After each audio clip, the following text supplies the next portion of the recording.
নমস্কার, সবাইকে শুভ সন্ধ্যা। আজ এমন একজন বাঙালি কৃতি সন্তানের ব্যাপারে আমি আপনাদেরকে বলবো, যার নাম দ্বিতীয় বিশ্বযুদ্ধের পরবর্তী টোকিও ট্রায়ালের সাথে ওতপ্রোতভাবে জড়িয়ে রয়েছে এবং আজ পর্যন্ত ভারত তথা পশ্চিমবঙ্গ তথা বিশ্বের ইতিহাসের আইন জানা মানুষরা এই ভদ্রলোককে অত্যন্ত শ্রদ্ধার সাথে স্মরণ করেন। এনার নাম হলো শ্রী রাধা বিনোদ পাল। তো দেখুন, দ্বিতীয় বিশ্বযুদ্ধের ব্যাপারে সংক্ষেপে বলা দরকার।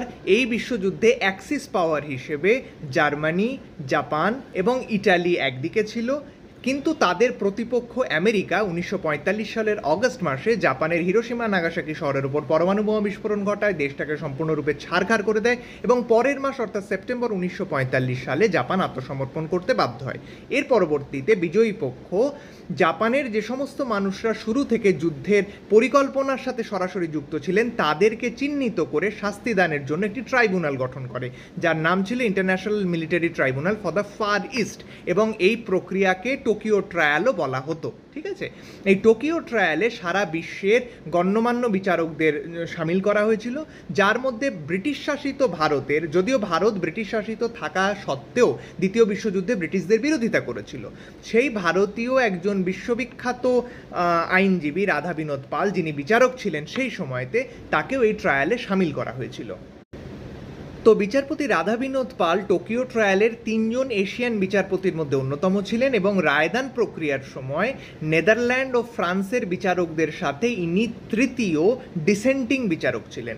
ইনি তার রায়তে সমস্ত অভিযুক্তদের সমস্ত রকম অভিযোগ থেকে মুক্তি দেওয়ার কথা ঘোষণা করেছিলেন এবং এই ট্রায়াল চলাকালীন যে এক নতুন কনসেপ্ট আনার চেষ্টা করা হয়েছিল, ক্লাস এ ওয়ার ক্রাইম, তারও ঘোর বিরোধিতা করেছিলেন। কিন্তু যেহেতু ইনি ডিসেন্টিং যাচ্ছিলেন, সেই জন্য এনার রায়দান শেষ পর্যন্ত মান্যতা পায়নি। কিন্তু এই ডিসেন্টের জন্য আজ পর্যন্ত পৃথিবীর ইতিহাস, বিশেষ করে জাপান, এনাকে স্মরণ করে।